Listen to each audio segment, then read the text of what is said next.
Bienvenidos a su programa Fiscalidad de hoy. El día de hoy vamos a tener un programa muy interesante. Vamos a abordar cuáles son las herramientas que tiene la Administración Tributaria para combatir la evasión y la elusión fiscal internacional, y lo vamos a hacer desde dos aristas: desde el intercambio de información y las cláusulas de limitación de beneficio.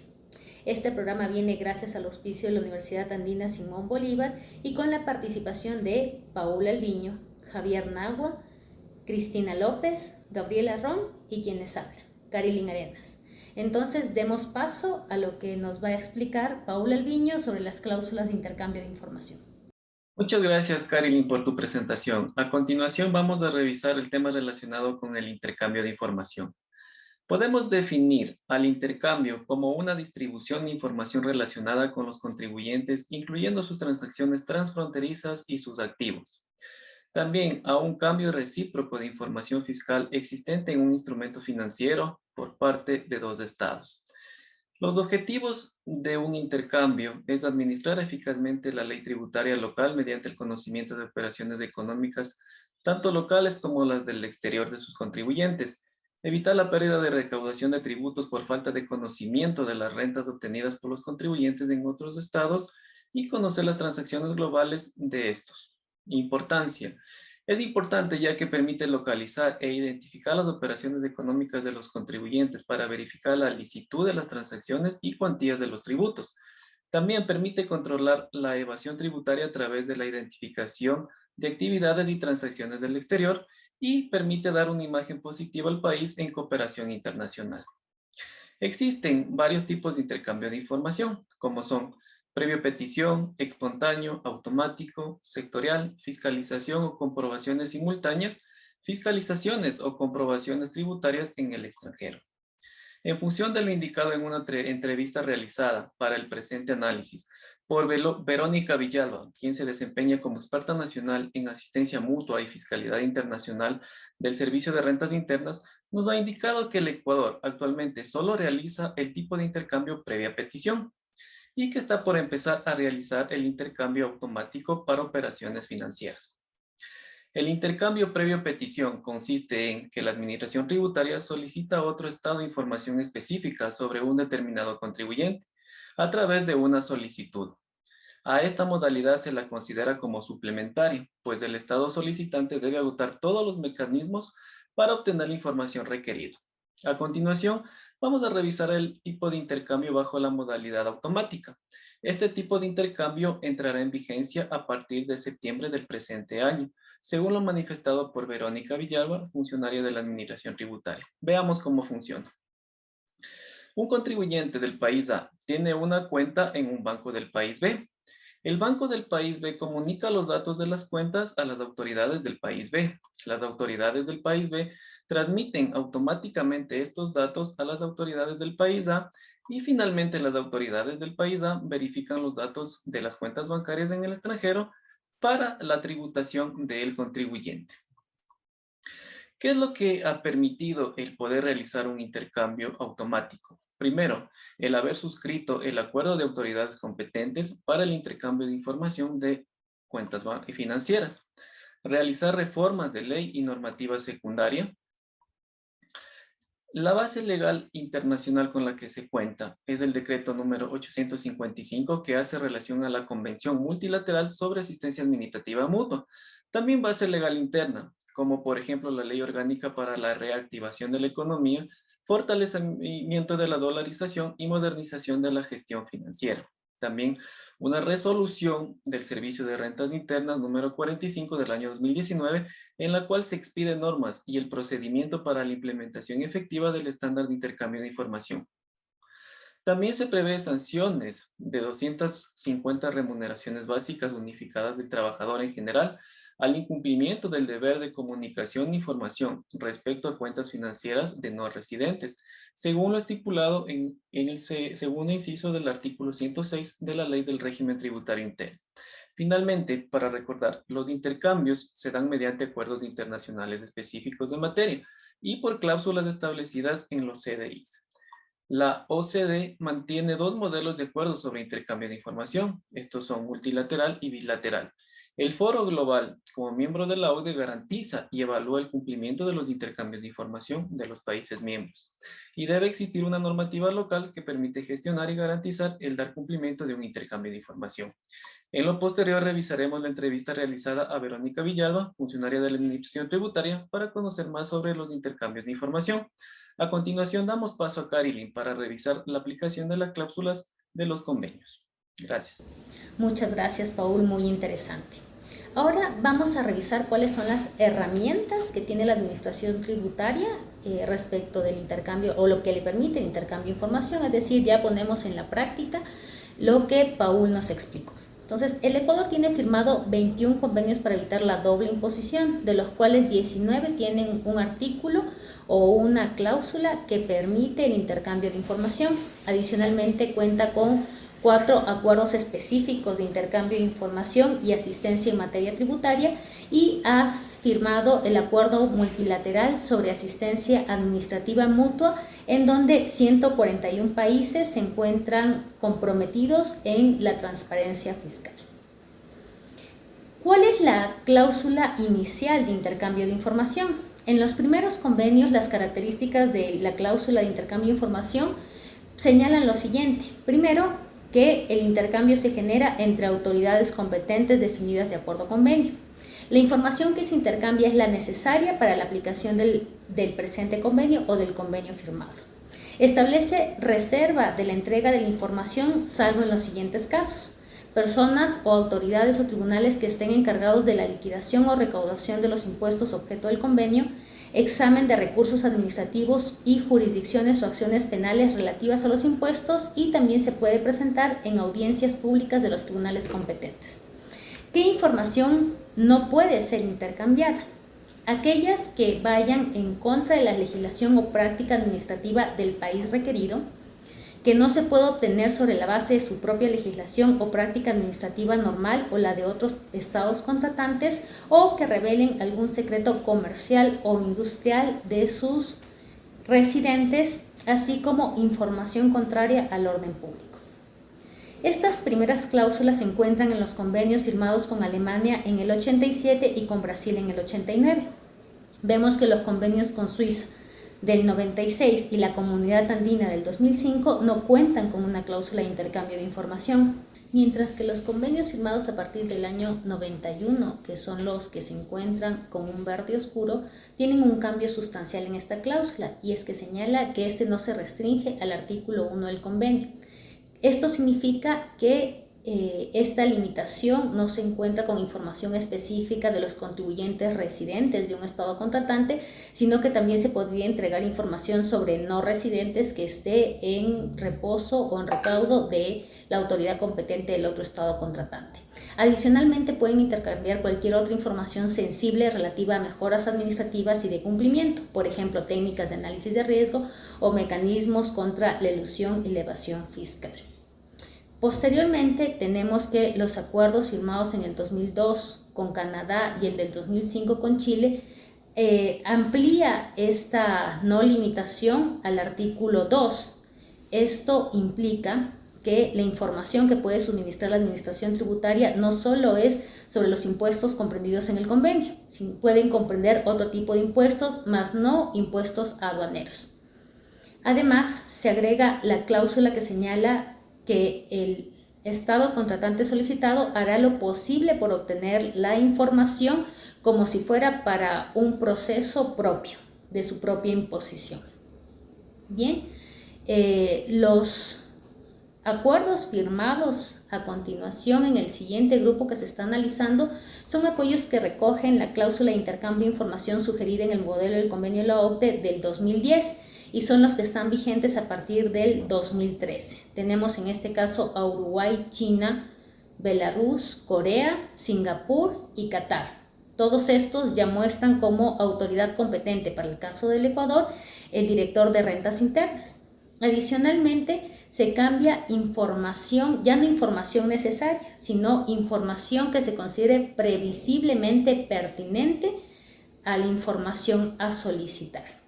¿Esto qué significa? Se agrega una cláusula de subsidiariedad, es decir, que no se puede solicitar o cursar un intercambio de información sin antes agotar previamente todos los recursos internos para obtener la misma.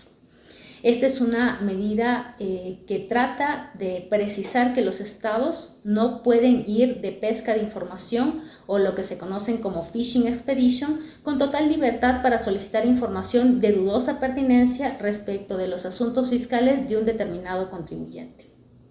Además, que el estado contratante requerido hará lo posible por obtener información como si se tratara de su propia imposición. No se considera que el secreto bancario sea una limitación para la entrega de esta información. Una cláusula que solo se encuentra en los convenios de Japón y Suiza es una que amplía la reserva de la entrega de información respecto de la información que tiene un determinado contribuyente con su abogado cuando ésta se produce con el propósito de brindar asesoría legal o cuando ésta repercute en un procedimiento legal existente. Además de estas estas cláusulas de intercambio de información, tenemos unas cláusulas específicas o unos aspectos específicos en el convenio firmado con Rusia. Estas son las siguientes. 1. Permite que la transferencia de la información del estado contratante pueda ser transferida a un tercer estado contratante si es que existe un acuerdo de intercambio de información entre este estado y el tercer estado y se emite la aprobación por parte del estado requerido. Adicionalmente, se agrega el plazo máximo para la atención de la información requerida, que es 30 días. Y por último, los documentos o la información expedida por la autoridad competente no necesitará una apostilla para su validez. Respecto de los acuerdos de intercambio de información, a diferencia de los que revisamos, los acuerdos para evitar la doble imposición tienen como objetivo principal evitar la doble imposición y combatir la elusión y la evasión fiscal. Los acuerdos de intercambio de información tienen como objetivo principal regular el intercambio y la asistencia que existe entre administraciones tributarias. ¿Cuáles son los aspectos que se regulan en este tipo de acuerdos? Uno, tenemos los tributos comprendidos. Por un lado, se encuentran los tributos que normalmente se regulan, que son el impuesto a la renta. Sin embargo, en el caso de Argentina, encontramos que puede contener también IVA, ICE, impuesto a las tierras rurales, ISD y impuesto a los ingresos extraordinarios.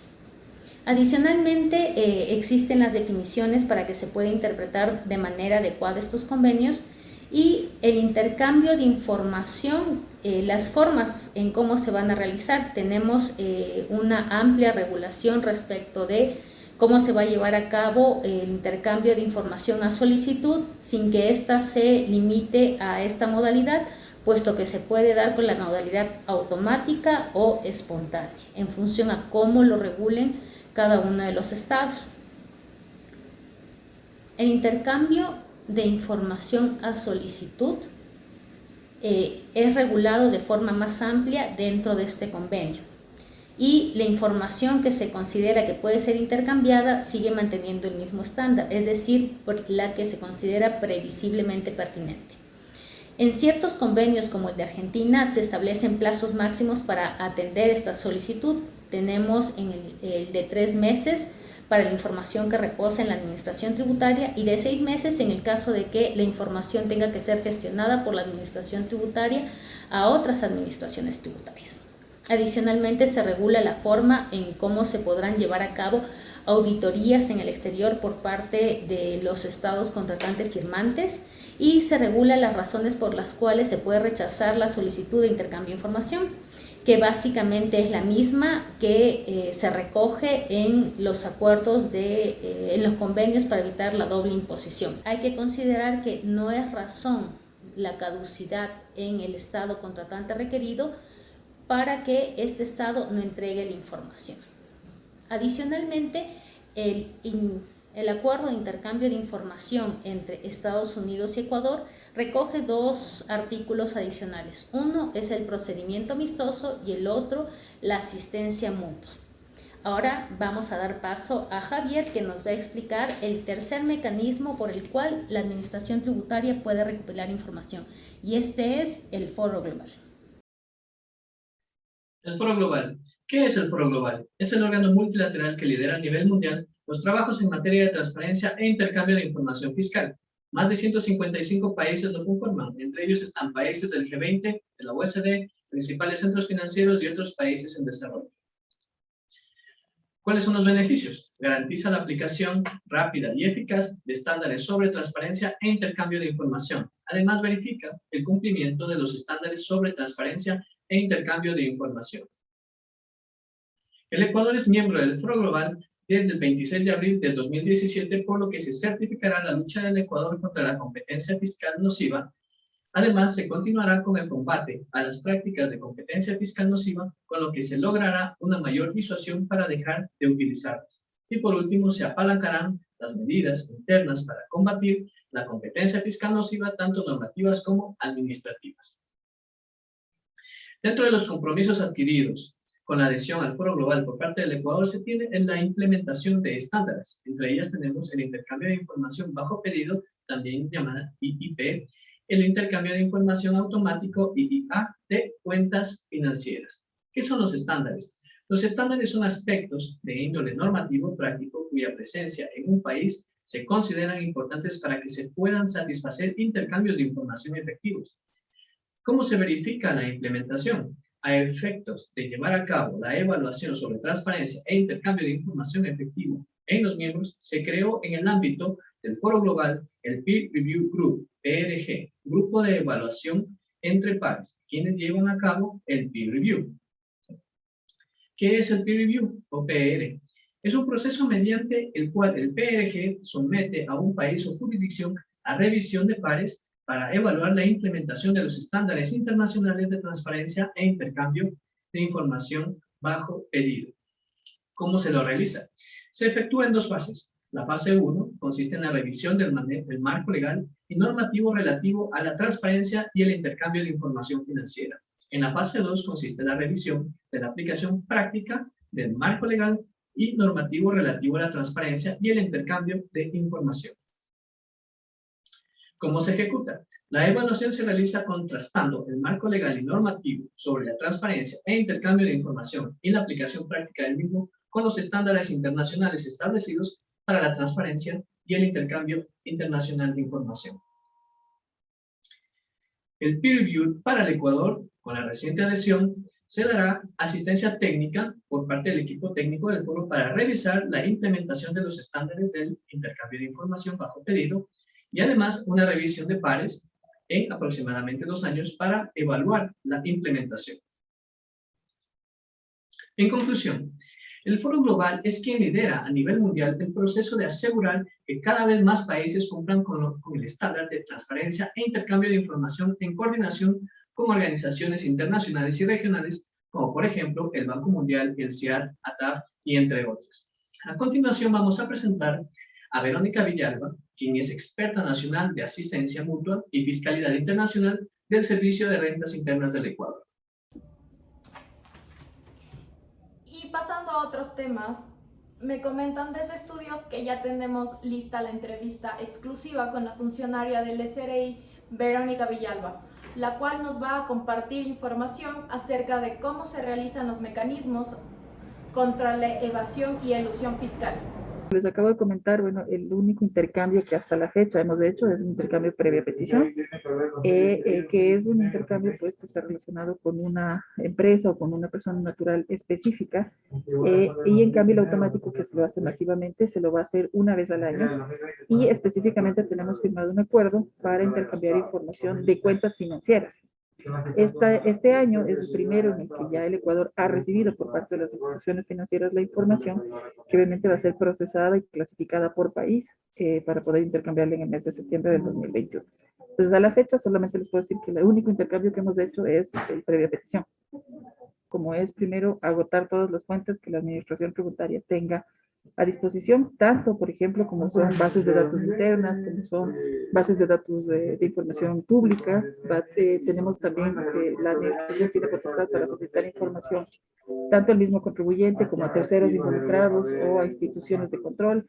Entonces, una vez que nosotros hayamos agotado primero todos estos elementos de estas fuentes internas, podemos optar por hacer un intercambio de información. De la misma manera, tenemos que tener indicios de que la jurisdicción a la que le vamos a pedir información efectivamente tenga o pueda tener en su poder la información que nosotros requerimos. Adicionalmente, pues los intercambios de información deberían estar atados a un control o a una investigación que la administración tributaria le esté haciendo. Hay que entender que obviamente esto solamente tiene fines tributarios o penales tributarios. Y bueno, también esta información, ¿cómo es el proceso? Bueno, tenemos un requirente interno que puede ser las áreas de control. En este caso, generalmente las áreas que solicitan esta información son auditoría, gestión, devoluciones, y también tenemos otras instancias, como es, por ejemplo, reclamos y también recursos de revisión. El proceso como tal, bueno, existe, como les comentaba, hay un instructivo interno en el cual se fijan pues todos los pasos que se deben seguir. En este caso, bueno, primero, como les comenté, haber agotado dentro del proceso de control todas las fuentes internas que podríamos tener de información. Me refiero a internas, no tengo fuentes nacionales de información. Posteriormente a eso, lo que hace es el requirente interno puede emitir o formalizar su petición de inicio del intercambio de información con un memorando interno. Y luego, bueno, nosotros vamos a analizar la información, los indicios que nos envíen de riesgo, el informe que justifique esto, a ver si en verdad procede o no procede el intercambio. Y posteriormente a eso se da paso a enviar la solicitud a una jurisdicción que sea socia de tratado de instrumento internacional. En este sentido, pues, siempre las comunicaciones van a estar firmadas por la autoridad competente del Ecuador, que dependiendo del país de que se trate, pues tenemos dos autoridades competentes, que son nuestra directora general y nuestro director general de cumplimiento tributario. Las comunicaciones siempre van a ser de autoridad competente a autoridad competente, que es a quien se dirige la solicitud. Y bueno, el estándar internacional nos da plazos de atención. Estos plazos de atención obedecen a dos periodos, uno a los 90 días y otro a los 180 días. Es decir, a los 90 días se espera una respuesta parcial que tenga o contenga más bien información básicamente de lo que son fuentes internas de la administración tributaria requerida o de la autoridad competente requerida. Porque, bueno, hay países en los que la autoridad competente no está necesariamente en la dirección de rentas, sino podría estar también en el Ministerio de Finanzas o en Hacienda, dependiendo de la legislación de cada país. Entonces, dentro de los 90 días, pues, se espera recibir una respuesta parcial cuando se está pidiendo información únicamente de fuentes internas o de fuentes, digamos, públicas también en las otras jurisdicciones. Y luego también a los 180 días, cuando la petición o la información que estamos solicitando, pues, amerite que ellos hagan un acercamiento con el contribuyente o con terceros o con sus instituciones de control para poder proveer la información. El intercambio de información, pues, obviamente para la administración representa un incremento en la recaudación. Tenemos casos muy importantes que nos han generado recaudación importante. Ahora, en cuanto a los cambios, bueno, hay muchas cosas que se han modificado. El estándar internacional, por ejemplo, exige que el área o la unidad de intercambio de información pues tenga ciertas restricciones en cuanto a la ubicación. Por ejemplo, nosotros ahorita nos encontramos ubicados en un área de la plataforma que tiene acceso restringido, que adicionalmente si alguien que es externo a esta unidad entra, pues tiene que llenarse una bitácora de acceso explicando el motivo para qué se accede y todo esto con la intención obviamente de que nadie que no pertenezca al proceso pues tenga acceso a esta documentación confidencial que se maneja aquí. Por otro lado, bueno, también se tuvieron que implementar temas como, por ejemplo, para el archivo físico, tener una caja fuerte que tenga claves de acceso igual restringidas solamente al personal que está ejecutando este proceso.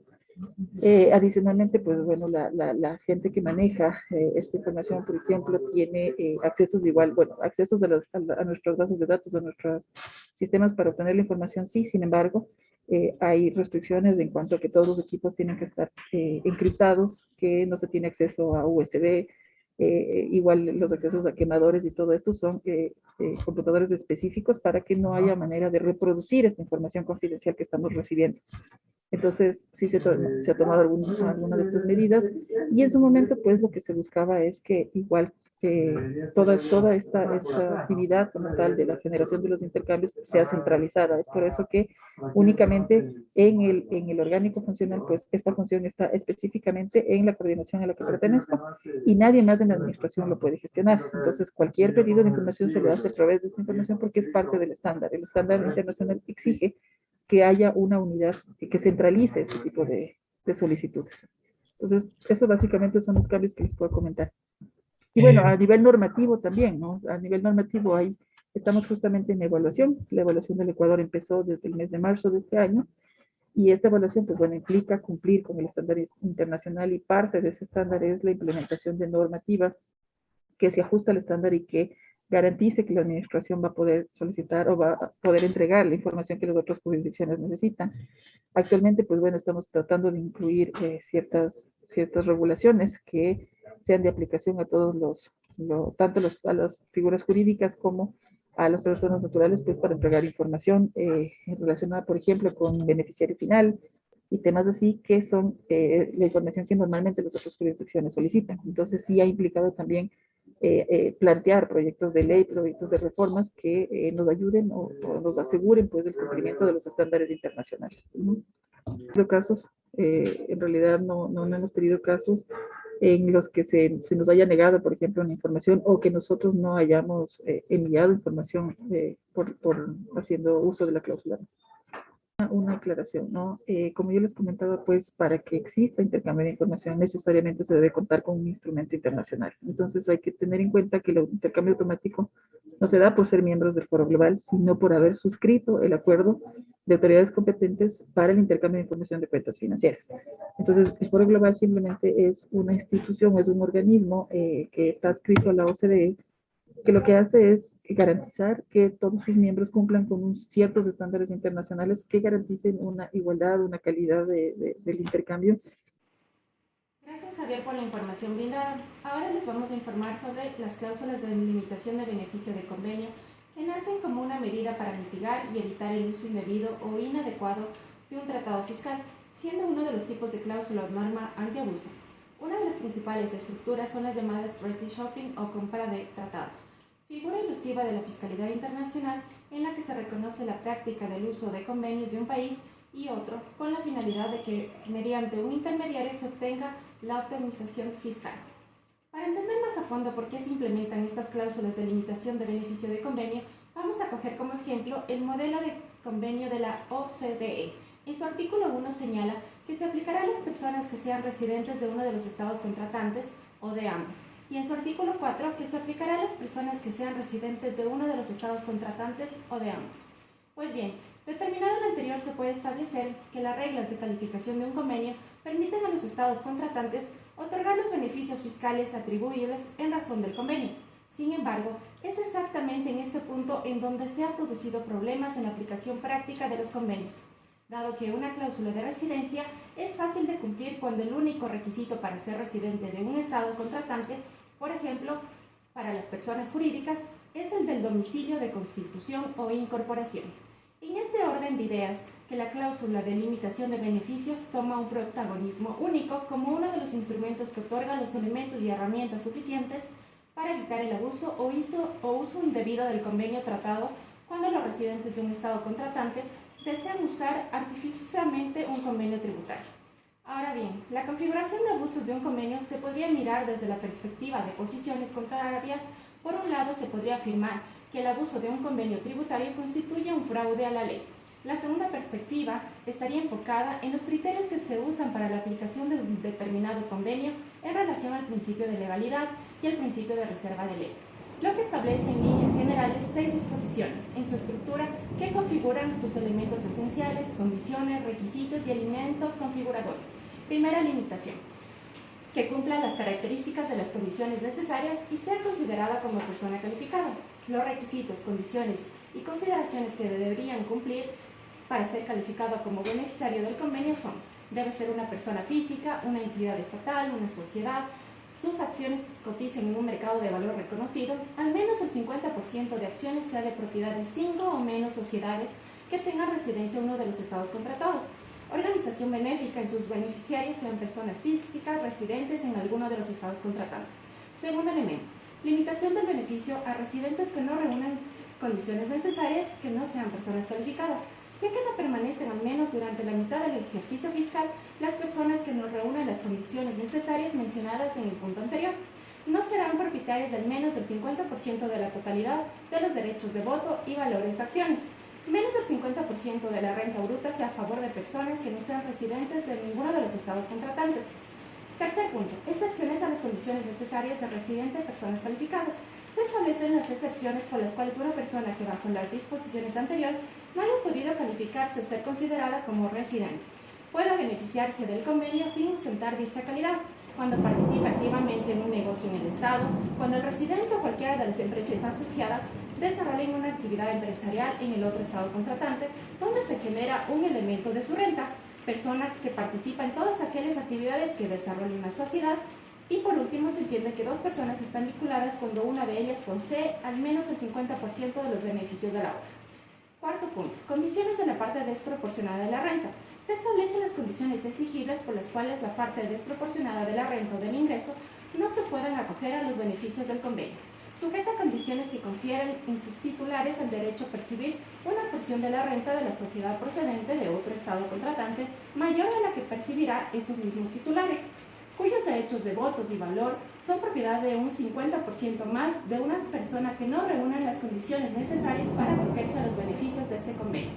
Capacidad de otorgamiento de los beneficios a residentes que no cumplan condiciones necesarias por parte de las autoridades tributarias que no cumplan las consideraciones de persona calificada. Facultad por la cual se otorga a la Administración Tributaria la capacidad de otorgar beneficios del convenio, que el establecimiento, la adquisición o el mantenimiento de dicha persona y desarrollo de sus operaciones no perseguía como uno de sus objetivos principales la posibilidad de acogerse a los beneficios fiscales al amparo del convenio y la definición de mercado de valor reconocido o bolsa reconocida. Para efectos de ser beneficiario del convenio, debe existir en el Estado A, en el Estado B o en cualquier otro mercado de valores que las autoridades competentes acuerden reconocer como oficial a los efectos del presente artículo. Como se ha venido explicando con anterioridad, las cláusulas de limitación de beneficios no están expresamente definidas como cláusulas autónomas incorporadas dentro de los modelos de convenio, sino por el contrario, se proponen textos fuera del modelo de convenio para que los estados, en uso de sus facultades, puedan escoger o contribuir medidas de limitación de beneficios de acuerdo a las necesidades que se puedan producir dentro de la realidad de cada estado. Muchas gracias, Cristina, por tu aporte. Y continuamos. Con respecto a las cláusulas de limitaciones de beneficios, han experimentado una evolución en cuanto al tipo de disposiciones del convenio que resulten afectadas. En un primer momento, el ámbito de aplicación de las cláusulas estaban restringidas a las rentas de carácter pasivo. Esto quiere decir de dividendos, intereses y cánones fundamentalmente. La razón de que solo se incluyera este tipo de rentas se debe a su alto grado de movilidad o por lo menos de las inversiones que generan este tipo de rentas. Posteriormente, los convenios han incluido estas disposiciones y han extendido su ámbito de aplicación, proyectándolo sobre todas las normas que puedan eliminar o reducir la tributación de un estado en la fuente. Como se desprende del artículo 22 del modelo de Estados Unidos de 1996, el ámbito de estas normas recae sobre todo en el convenio de doble imposición. No obstante, si analizamos las disposiciones de los convenios celebrados entre Estados Unidos y los Estados miembros de la Unión, se puede observar cómo el grado de aplicación de las cláusulas de limitaciones de beneficios no coinciden con todos los rendimientos. Las principales cautelas se refieren precisamente a dividendos, intereses y cánones. En suma, el objeto principal de estas normas son los límites de la obligación real de contribuir. No es tan claro si su eficiencia se proyecta sobre otras disposiciones del convenio. Este aspecto depende en gran medida de la redacción de cada convenio. Si nos atenemos al modelo de Estados Unidos de 1996, las cláusulas de limitación de beneficios comprenderían todas las disposiciones establecidas en un convenio que atribuyen un beneficio, por razón de la residencia de alguno de los estados en parte. Los beneficios por razón de la residencia incluyen los límites de la tributación en la fuente, las normas para eliminar la doble imposición en el estado de residencia y la prohibición de discriminación establecida en el artículo 24 de este modelo, pero solo respecto a lo que otorga la razón de la residencia en un estado contratante. Atendiendo a esta delimitación, quedarían fuera de estos aspectos de la prohibición de discriminación no referidos a los residentes. El procedimiento amistoso que se encuentra en el artículo 27 y en el artículo 25 en materia de agentes diplomáticos y de funcionarios. También debería quedar excluido el procedimiento de intercambio de información según el artículo 26, pues más que un beneficio constituye una carga para el contribuyente. Dada la ambigüedad de esta materia, para saber cuál es el alcance exacto de los preceptos sobre los que se inciden las cláusulas de limitación de beneficios, habrá que examinar cada convenio. En cualquier caso, es común a todos los convenios la exclusión de las disposiciones que limitan la tributación en el estado de la fuente. Consideramos que lo anterior debe interpretarse en sentido restrictivo. Los convenios no se reducen a limitar la tributación en el estado de la fuente y a establecer medidas para eliminar la doble imposición en el estado de residencia. Los convenios, además, prevén normas para resolver los supuestos de doble residencia y las reglas uniformes sobre el origen económico de las rentas. Las cláusulas de limitación de beneficios no inciden sobre esos aspectos, a pesar de que formalmente se encuentren también en parte en los artículos de los convenios que establece el límite de la obligación real de contribuir. Por mi parte hemos concluido y continuamos contigo en estudios, Javier. Gracias, Gabriela. A continuación, Antonio Weffer, socio de Barker & McKenzie Luxemburgo, nos dará una visión sobre los efectos de las cláusulas de limitación de beneficios. Te habla de lo que se llama el ground rule. ¿Cuál es el ground rule? El ground rule era poner a todos los convenios dos ápices vitales. El primer ápice, que es el ápice moral, y por eso en materia de tributación internacional ahorita se habla de fair taxation, imposición justa. No la van a conseguir en ningún diccionario jurídico o económico, pero es el aspecto moral. Era no dejar en el concepto del espíritu de la ley que un beneficio solo se puede otorgar si es legal y no es contrario a los derechos del otro, ¿verdad? Y el segundo punto era determinar qué pasa cuando efectivamente se podía cometer un abuso, ¿verdad? O cuando se invocaba el beneficio de un tratado. Que todos los convenios deben incluir la cláusula del Principal Purpose Test, o lo que se llama la simplificación de la limitación de beneficios. Que es decir, si tú no cumples los estándares, los requerimientos 1, 2, 3, no tienes acceso al tratado, aun cuando tu transacción tenga sentido jurídico, económico o comercial. O sea, no es artificial, pero tú como actor no tienes la sustancia suficiente para invocar el beneficio del convenio. Y por lo tanto, no habría que discutir, simplemente no puedes invocar el convenio. Y adiós. No hay necesidad de decir la jurisdicción A interpreta, la jurisdicción B no interpreta. El objetivo principal del PPT o Simplify LOB o cualquier LOB es decirte si puedes invocar el convenio o no puedes invocar el convenio.